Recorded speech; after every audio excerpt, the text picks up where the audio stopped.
And before we jump into anything, of course, we do have to take at least a brief second or a brief minute to mention the tragic passing of Pernell Whitaker at the age of 55.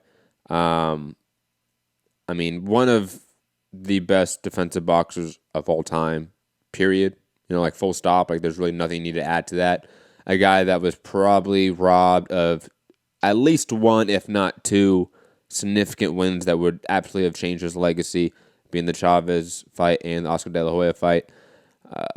Pernell Whitaker is somebody that I looked up to as a guy that grew up into the sport in the early 2000s. When you look back in the 90s, the people you were looking at were guys like Pernell, Prince Nassim, guys that were flashy, guys that had style, but guys that were sort of that hardcore highlight reel that you could grab onto.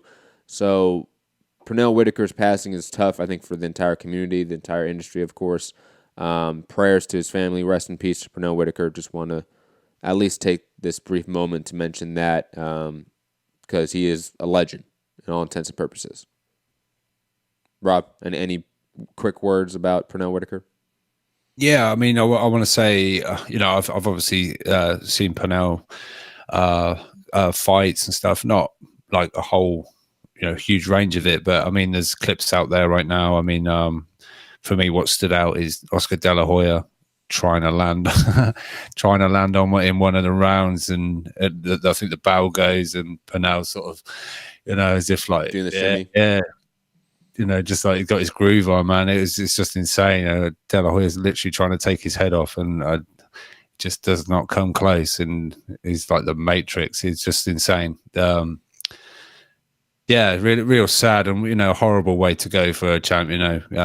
Obviously, some people, get ill health, and their number comes up from something like that. But hit by a car at 55, man. Like my parents are that age. Like this is rough.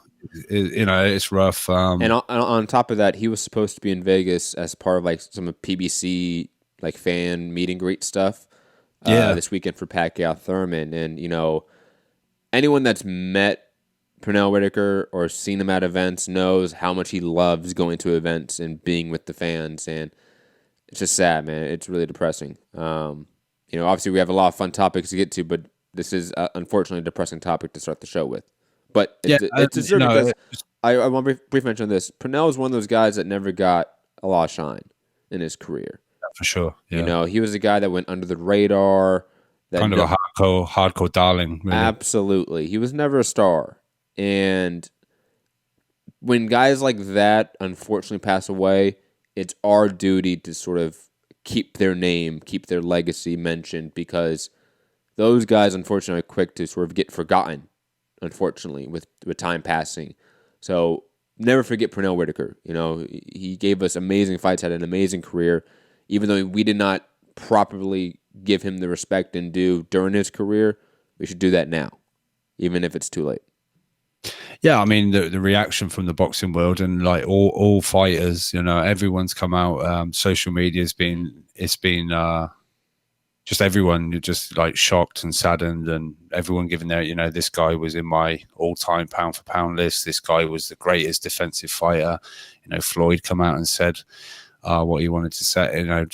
Just everybody really, just everyone in the boxing world. So that just goes to show, maybe it wasn't, the fans, especially the casuals that really knew of this guy or appreciated this guy, but we did. The boxing world and like the hardcores definitely have lost sort of a piece of their sort of boxing history and what they've watched in the past and what they come to know as one of the best to ever really do it.